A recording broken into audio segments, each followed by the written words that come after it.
भूतिया हवेली का रहस्य। उत्तराखंड के पहाड़ी गांव में एक पुरानी हवेली थी, राजवाड़ा हवेली। गांव के लोग कहते थे कि वहां रात को किसी स्त्री के रोने की आवाज आती है। दशकों से वह हवेली वीरान पड़ी थी।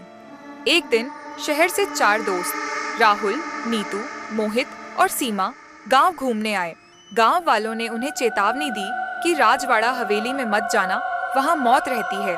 पर युवाओं का जोश और जिज्ञासा चेतावनी से कहां रुकता है। हवेली की रात के 8 बजे वे चारों टॉर्च और कैमरा लेकर हवेली में दाखिल हुए।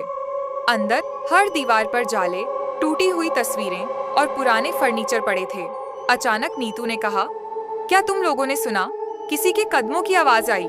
सबने ध्यान दिया। ऊपर की मंजिल से ठक ठक ठक की आवाज आ रही थी।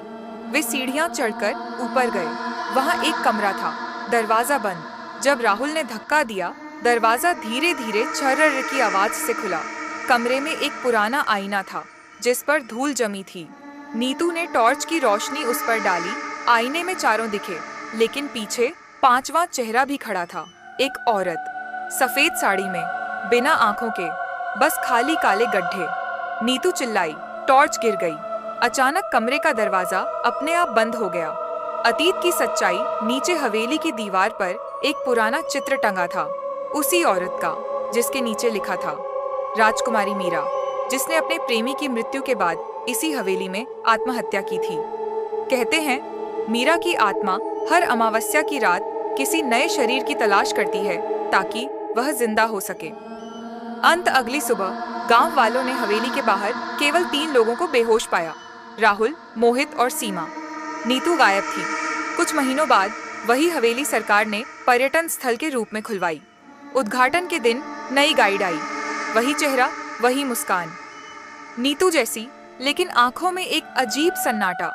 और रात को हवेली के अंदर से वही पुरानी आवाज फिर गूंजी, मैं लौट आई हूँ। भूतिया हवेली का रहस्य। पुनर्जन्म। राजवाड़ा हवेली अब ऐतिहासिक स्मारक बन चुकी थी।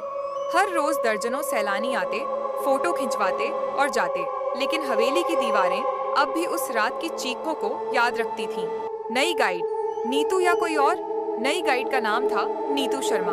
वही चेहरा, वही आवाज। पर गांव वाले कहते थे, वो इंसान नहीं है, वो वही आत्मा है जो हर अमावस्या को जागती है। गांव के पुजारी पंडित ओमकारनाथ ने कई बार उसे हवेली के पुराने हिस्से में जाते देखा था, जहां वह खुद से बात करती थी, जैसे कोई उसके सामने खड़ा हो। एक रात पंडित ने साहस करके हवेली के भीतर उसका पीछा किया। वह पुराने कमरे में पहुंची, वही कमरा जिसमें आईना था। पंडित ने देखा कि वह आईने के सामने खड़ी है और कह रही है, अब मैं अधूरी नहीं हूँ, अब मेरा शरीर है। आईने में नीतू के पीछे मीरा की आत्मा खड़ी थी, वही सफेद साड़ी, वही खोखली आंखें।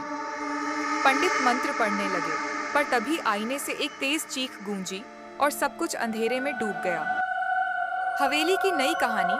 कुछ हफ्तों बाद 3 कॉलेज स्टूडेंट, कव्या, अर्जुन और रॉनी, हवेली पर एक डॉक्यूमेंट्री बनाने आए। उनका मकसद था पता लगाना कि क्या नीतू की आत्मा अब भी वहां है।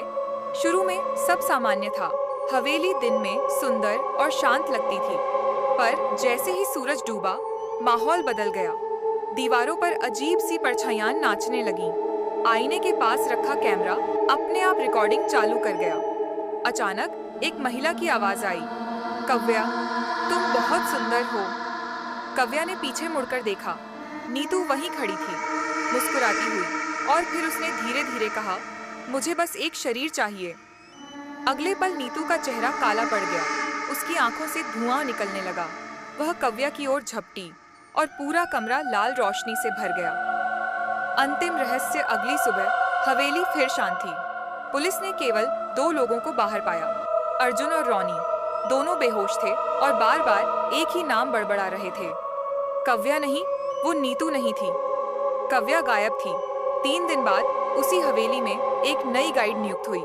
उसका नाम था कव्या सिंह। लोगों ने कहा, अरे कितनी मिलती जुलती है उस पुरानी नीतू से।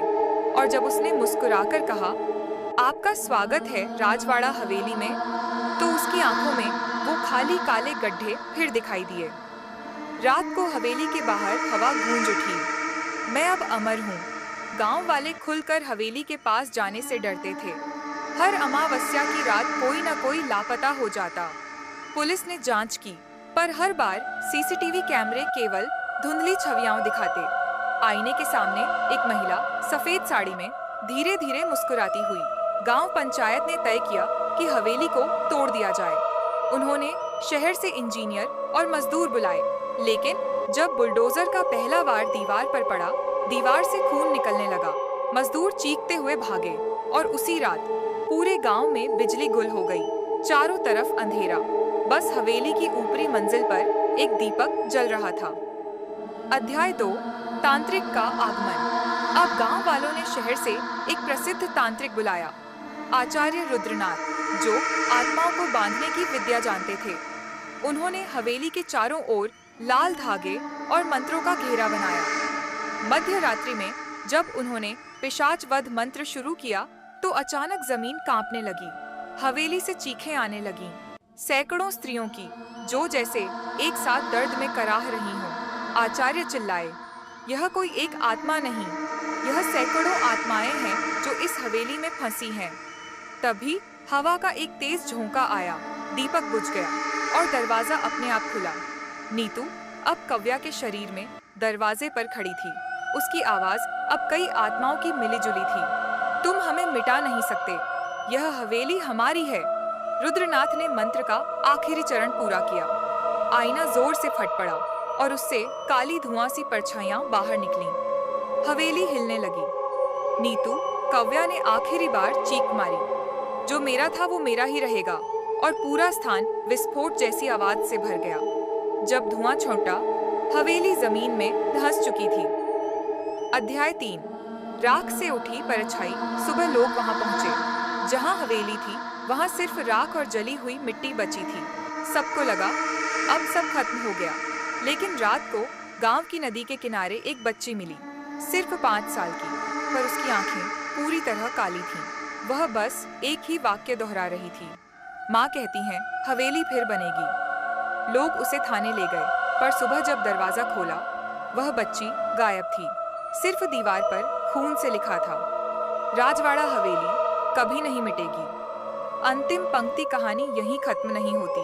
हर बार जब कोई उस जमीन पर कुछ बनाने की कोशिश करता है, रात में किसी स्त्री के गाने की आवाज सुनाई देती है, धीरे धीरे, जैसे वो पास आ रही हो। मैं लौटूंगी। हर बार जब कोई मुझे भुलाने की कोशिश करेगा,